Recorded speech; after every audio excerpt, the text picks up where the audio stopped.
আল্লাহর হাবিব সাল্লাল্লাহু আলাইহি ওয়াসাল্লামের বয়স তখন 35। বয়স কত? মজার একটা ঘটনা, খেয়াল করে শুনবেন। বয়স কত? 35। কাবা ঘরের পুনর্নির্মাণ হবে। কাবা ঘরের 4টা কর্নারের একটা কর্নার আছে আর রুকনুল হাজারিল আসওয়াদ, যেখানে হাজরা আসওয়াদ পাথর থাকে, ওইটাকে সরানো হয়েছে।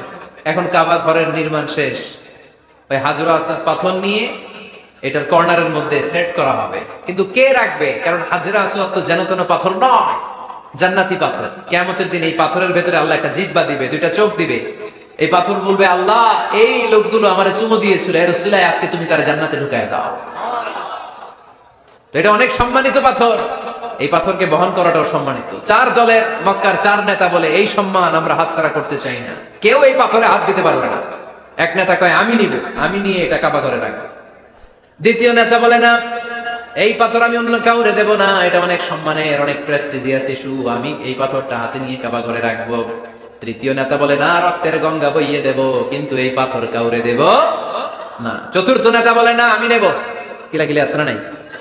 পাথর কয়টা? নেতা কয়জন? 4 জন। কিভাবে এই সম্মানিত পাথর নিয়ে সেট করবে? কেউ মীমাংসায় যেতে পারে না। এক মুরব্বী বলে, থাক আজকের জন্য এখানেই, সবার মুলতবি, আগামী দিনে এই মসজিদুল হারামের দরজা দিয়ে প্রথম যে ঢুকবে সে সিদ্ধান্ত দিবে। আল্লাহর মেহেরবানি, এর পরের দিন এই পথ দিয়ে ছুটে এসেছে বিশ্বনবী মুহাম্মদ। সুবহানাল্লাহ পড়বেন না? আল্লাহ পড়েন আওয়াজ করে। কামলিওয়ালা নবী প্রথম আসলেন, সবাই খুশি, জামিন রাদিনা বি। আরে আলামিন আসছে, আলামিন আসছে। সবাই বিশ্বনবীকে বললেন এই এই ঘটনা। কেউ তো পাথর ছাড়তে চায় না, পাথর হইলো একটা, নেতা কয়টা? এখন কে এই পাথর নিয়ে রাখবে? এই নিয়ে মারা হবে। আল্লাহর হাবিব সাল্লাল্লাহু আলাইহি ওয়াসাল্লাম বললেন, যাই হালুম্মা ইলাইয়া সাওবান, একটা কাপড় নিয়ে আসো, আমি এখনই সলিউশন করে দিচ্ছি। সুবহানাল্লাহ নাই? কাপড় নিয়ে আসা হলো। বিশ্বনবী বললেন কই পাথর? সবাই বলল এই পাথর। আল্লাহর হাবিব সাল্লাল্লাহু আলাইহি ওয়াসাল্লাম মোবারক হাত দিয়ে পাথরটা তুললেন। 4 নেতারে বললেন, ও 4 নেতা, কাপড়ের 4 কর্নারে তোমরা ধরো। 4 নেতা কাপড়ের 4 কর্নারের মধ্যে ধরলো। বিশ্বনবী নিজ হাতে পাথরটা নিয়ে কাপড়ের মাঝখানে রেখে দিলেন। এবার বিশ্বনবী আগে আগে যায়। 4 নেতারে বললেন, 4 কর্নারে ধরে পাথরটা নিয়ে আমার পেছনে পেছনে আসো। কাবার কাছে যে বিশ্বনবী আবার নিজ হাতে পাথরটা তুললেন, আবার নিজ হাতে কাবার ভেতরে রেখে দিলেন। পড়েন সুবহানাল্লাহ। সম্মান আসলে 4 নেতার দিকে যায় নাই, সম্মান গিয়েছে বিশ্বনবীর দিকে। এতক্ষণ কাউরে দিবে না, এখন কেউই ধরতে পারে না, তারপরেও খুশি। সুবহানাল্লাহ কইবেন না? প্রথমে যে হাজরে আসওয়াদ পাথর ধরছে কে? বিশ্বনবী। কাপড়ে রাখছে কে? বিশ্বনবী। আবার কাপড় থেকে উঠিয়ে হাজরে আসওয়াদের পাথরটারে কাবার ভেতরে ঢুকাইছে কে? সুবহানাল্লাহ কইবেন না? সব সম্মান গেল বিশ্বনবীর হাতে, সব স্ট্যাটাস গেল বিশ্বনবীর হাতে। 4 নেতা কাপড়ের কিনারা ধরেই খুশি। এইটাই বলে নেতৃত্বের গুণাবলী, চিল্লায় বলো ঠিক কিনা? কনফ্লিক্ট রিজলভিং এবিলিটি, বিরোধ নিষ্পত্তি করার কোয়ালিটি থাকা চাই, তবেই তিনি নেতা। কি কারিশমা দেখছেন? What a charismatic leader. এতক্ষণ রক্তের বন্যা বইয়ে দিবে, কাউরে দিবে না পাথর। এখন কেউই ধরতে পারে নাই, কিন্তু স্লোগান দিতেছে জিন্দাবাদ। আসরা নাই? নেতা হইলে এরকম নেতা হইতে হবে। মদিনাতে আউস আর খাজরাজ গোত্রের যুদ্ধ 120 বছরের। কয় বছর? কেউ থামাতে পারে না, রক্তক্ষয়ী যুদ্ধ। আল্লাহর হাবিব সাল্লাল্লাহু আলাইহি ওয়াসাল্লাম মক্কা থেকে মদিনায় এসে 7 দিনের ব্যবধানে 120 বছরের যুদ্ধ থামায় দিলেন। এতদিন এই গোত্রের লোকের সাথে এই গোত্রের কোনো বিয়ে নাই, এই গোত্রের লোকের সাথে এই গোত্রের কোনো অর্থনৈতিক লেনদেন নাই। বিশ্বনবী যখন আউস খাজরাজের যুদ্ধ থামিয়ে দিলেন, মদিনাতে আনন্দের ধুম পড়ে গেল, নতুন নতুন উৎসবের ধুম পড়ে গেল। সব ভাই ভাই।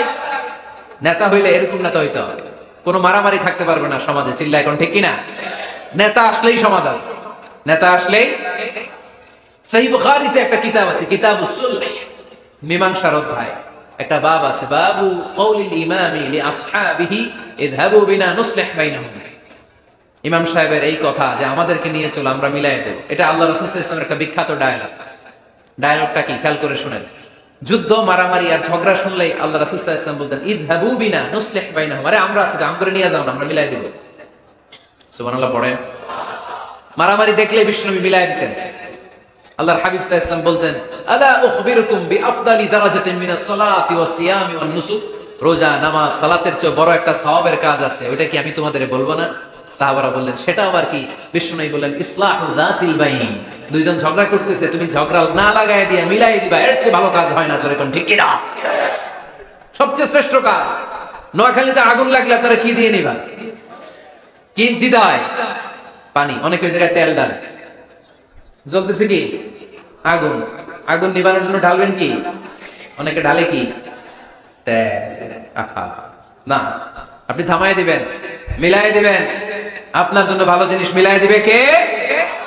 7 নাম্বার, ফারসাইটেডনেস, দূরদৃষ্টিতা, ভিশনারি অ্যাটিটিউড, ফিউচারিস্টিক। নেতা অনেক দূর দেখতে পায়, তিনি দূরদর্শী। কর্মী যত দূর দেখে, নেতাও যদি তত দূর দেখে, দেশ চলবে? কথা বলেন। কর্মী যদি দেখে 500 মিটার, নেতার দেখতে হবে কয় মিটার? 1000 মিটার। কর্মী যদি দেখতে পায় 1000 মিটার, নেতার দেখতে হবে কয় হাজার মিটার? 2000 মিটার। কারণ নেতা হবে ফিউচারিস্টিক, ভিশনারি, স্বপ্নবাজ, স্বপ্নচারী। নেতাকে স্বপ্ন দেখতে হয়, ওই স্বপ্ন জাতিকে দেখাতে হয়। চিল্লায় বলেন ঠিক কি না? মানুষ তার স্বপ্নের সমান বড়। আপনি কত বড় আপনার স্বপ্ন শুনলে বোঝা যাবে। স্বপ্ন সেটা না যেটা মানুষ ঘুমিয়ে ঘুমিয়ে দেখে, স্বপ্ন সেটা যেটা অর্জনের আকাঙ্ক্ষা মানুষকে ঘুমাতে দেয় না। আল্লাহর হাবিব সাল্লাল্লাহু আলাইহি ওয়াসাল্লাম স্বপ্ন দেখিয়েছেন সাহাবাদেরকে, বিশ্ব বিজয়ের স্বপ্ন, ইসলামকে বিজয়ী শক্তি হিসেবে দেখার স্বপ্ন। চিল্লায় বলেন ঠিক কি না? আল্লাহর হাবিব বলতেন, ইন্নাল্লাহা জাওয়ালি আল আরদ ফারাআইতু মাশারিকাহা ওয়া মাগারিবাহা। আল্লাহ তাআলা গোটা বিশ্বটাকে ছোট্ট করে আমার সামনে দেখিয়েছে। আমি ফুটবলের সাইজের এই পৃথিবীর প্রাচ্য পাশ্চাত্য ডানে বায়ে সামনে পেছনে সবটাই দেখেছি। ওয়া ইন্না মুলকা উম্মতি সায়াবলুগু মা যুবিয়ালি। যত দূর আল্লাহ আমারে দেখিয়েছে, তত জায়গায় লা ইলাহার পতাকা পথ করে একদিন উড়বে। কোন একদিন এদেশের আকাশে কালিমার পতাকা উড়বে। সেদিন সবাই খোদাই বিধান পে দুঃখ বেদনা ভুলবে। এটাই আমাদের স্বপ্ন। চিল্লায় বলেন ঠিক কি না? স্বপ্ন দেখতে জানতে হয়। সুলহে হুদাইবিয়া চলতেছে, সন্ধি। 1400 সাহাবা নিয়ে বিশ্বনবী মক্কায় আসলেন উমরা করতে। কাফেররা বলে গো ব্যাক, অ্যাবাউট টার্ন, ফিরে যাও, হবে না। আল্লাহ রাসূল সাল্লাল্লাহু আলাইহি ওয়াসাল্লাম অনুরোধ করলেন, দাও না, উমরার নিয়ত করে এসেছি। ইজার আর রেদা পড়ে কাফেররা বলেন, আগামী বছর, এই বছর হবে না, চুক্তি করো। চুক্তির মধ্যে লেখা হলো মা খাবা আলাইহি মুহাম্মাদুর রাসূলুল্লাহ। ঠিক আছে, চুক্তি 10 বছরের, মুহাম্মদ রাসূল সাল্লাল্লাহু আলাইহি ওয়াসাল্লামের পক্ষ থেকে চুক্তি। কাফেররা বলে না, আমরা তো তোমার রাসূলুল্লাহ মানি না। তোমার রাসূলুল্লাহ মানলে তো মা সাদাতনাকা আলা শাই, তোমার সাথে কোনো ঝগড়াই নেই, রাসূলুল্লাহ কাটো। সাহাবীরা তেড়ে উঠলেন। ওমরে ফারুক বলেন, মুখ সামলে কথা বল। সুহাইল ইবনে আমির, তোর জিহ্বাটা আমি টেনে ছেড়ে ফেলবো, সাবধান। আমার নবী শেষ নবী, শেষ রাসূল মুহাম্মদ রাসূলুল্লাহ কাটার ক্ষমতা কারো নাই। আমি ওমর বেঁচে থাকলে কেউ কাটতে পারবে না। বিশ্বনবী বললেন, ওমর সরে যাও, কেটে দাও। সুবহানাল্লাহ কইবেন না? মুহাম্মদ রাসূলুল্লাহ কাফেররা মানে না। কাফেররা কয় তুমি লেখো মুহাম্মদ ইবনে আব্দুল্লাহ, আব্দুল্লাহর বেটা মুহাম্মদ। কারণ মুহাম্মদ রাসূলুল্লাহ যদি এই সন্ধিতে থাকে, চুক্তিটার নিচে আমরা সিগনেচার করি, তার মানে এটাই প্রমাণ হয়ে যায় আমি তোমাকে রাসূল বলে মানি। আমরা কাফেররা তোমাকে রাসূল বলে মেনে নিয়েছি। নো, তোমার রাসূল বলে মানলে তো খেলা এখানেই শেষ। কাটো, রাসূলুল্লাহ লেখা যাবে না, লিখতে হবে আব্দুল্লাহর বেটা মুহাম্মদ। কোন সাহাবারা রাজি হয় না। কথা শুনতেছেন? সাহাবারা বলে রক্তক্ষয়ী যুদ্ধ হবে, আমার নবীর নামের পরে রাসূলুল্লাহ লিখতেই হবে। বিশ্বনবী বললেন, কেটে দাও। কারণ সাহাবারা দেখতেছে এতটুকু, বিশ্বনবী দেখে অতটুকু। বিশ্বনবী অন্য প্ল্যানে আগাচ্ছেন। বিশ্বনবী ভাবলেন 10 বছরের যুদ্ধ বিরতি যদি হয়ে যায়, আমি আমার লোকদেরকে ঠিক করব। আমি তারবিয়া, তালিম, তাহজিব, তামাদ্দুন দিয়ে মদিনাটাকে একটা কল্যাণ রাষ্ট্রে পরিণত করব। আমি আমার ফোর্সকে সাজাবো, আমি আমার সাহাবাদেরকে প্রশিক্ষিত করব। এই 10 বছরের ব্যবধানে আমি গোটা বিশ্বকে ঝাঁকি মেরে কাঁপিয়ে দেব। কিন্তু সাহাবারা পড়ে আছে রাসূলুল্লাহর মধ্যে। সাহাবারা পড়ে আছে কই? সাহাবারা এর চেয়ে বেশি ভাবতে পারতেছে না। সাহাবারা বলে রাসূলুল্লাহ কাটা যাবে না। বিশ্বনবী বলেন, কেটে দাও। তার মানে নেতা কর্মী যদি দেখে 500 মিটার, নেতার দেখতে হবে 1000 মিটার। চিল্লায় বলেন ঠিক কি না? নেতার 9 নাম্বার গুণাবলী, a leader should be very strategic. নেতাকে কৌশলী হতে হয়। কৌশল না জানলে উনি নেতা হতে পারে? বলেন। ডিপ্লোম্যাটিক কোয়ালিটি, কূটনীতি যদি না জানা থাকে, নেতা হইতে পারবে? আল্লাহর হাবিব সাল্লাল্লাহু আলাইহি ওয়াসাল্লামের মতো বড় কূটনীতিবিদ পৃথিবী দেখেছে? কথা কন না কেন? দেখেন কি ধরনের স্ট্র্যাটেজি আমার নবী ফলো করতেন। আমার নবী যদি যুদ্ধ করতে কোথাও যেতেন, অ্যাটাক করবেন ডান দিকে, অ্যাটাক করবেন কোন দিকে? খায়বার অ্যাটাক করবেন, খায়বার ডানে। বিশ্বনবী বের হতেন মদিনার বাম দিক দিয়ে। যাবেন কই? ডানে। আওয়াজ করে বলেন, যাবে কই? কিন্তু মদিনা থেকে বের হইতেন কোন দিক দিয়ে? বাম দিক দিয়ে। লোকেশন আর ডাইরেকশন কখনো কারোর সাথে শেয়ার করতেন না, উনি কই যাচ্ছে কেউ বুঝতো না। বাম দিক দিয়ে বের হয়ে অনেক ঘুরে তারপরে ডান দিকে যেতেন। সুবহানাল্লাহ পড়বেন না? অ্যাটাক করার সময় তিনটা অপশন দিতেন, choose any of the options. যে বলতেন নাম্বার 1 আসলিম তাসলাম, ইসলাম মানো, ভাই ভাই আমার হৃদয়ে চলে আসো, তোমরাও ভাই আমরাও ভাই, দুনিয়াতেও শান্তি আখিরাতেও শান্তি। এটা যদি ভালো না লাগে option 2 you pay the tax, we provide you the security, তোমরা ট্যাক্স দিবা আমরা তোমাদেরকে সিকিউরিটি দিব। ইয়াতুনা আল জিজিয়াতা আন ইয়াদিন ওয়া হুম সাগিরুন, তোমরা জিজিয়া দিবা আমরা সিকিউরিটি দিব। প্রথম অপশন মুসলমান হইলা না আমাদের ভাইও হইলা না। দ্বিতীয় অপশন ট্যাক্সও দিবা না, কাফির থাকতে মনে চায় থাকো, খ্রিস্টান থাকো, ইহুদি থাকো, ধর্মান্তরিত হওয়া লাগবে না, খালি ট্যাক্স দিবা, ওইটাও ভালো লাগে না। 3 নাম্বার অপশন হচ্ছে the sword will decide what gonna happen among আস, তলোয়ার ফয়সালা করবে এখন কি হবে। সুবহানাল্লাহ কইবেন না? প্রথমেই যেই কোথাও অ্যাটাক করতেন বিশ্বনবী সবসময় ডিফেন্সিভ মোডে থাকতেন, আত্মরক্ষার মোডে থাকতেন। আক্রমণ করা হলে মেনে নিতেন, ধৈর্য ধারণ করতেন। ধৈর্যের সীমা যখন ছাড়িয়ে যেত তখন বিশ্বনবী হাত তুলতেন, চিল্লায় বলেন ঠিক কি না। যুদ্ধের ময়দানেও যখন সেনাপতি পাঠাতেন বলতেন খবরদার নারীদের গায়ে হাত তুলো না, বৃদ্ধাদেরকে মেরো না, শিশুদেরকে মেরো না, ওই এলাকার পাদ্রীদের গায়ে হাত তুলো না, ওই এলাকার গবাদি পশুগুলোকে হত্যা করো না, গাছপালাগুলো ধ্বংস করো না। তোমাদের বিরোধী যোদ্ধারাও যদি তলোয়ার রেখে দিয়ে হাত তুলে বলে আল আমান, সিকিউরিটি সিকিউরিটি, আমরা আমান চাই, নিরাপত্তা চাই, তাকেও মেরো না। সুবহানাল্লাহ পড়বেন না? গোটা বিশ্বকে সভ্যতা শিখিয়েছেন।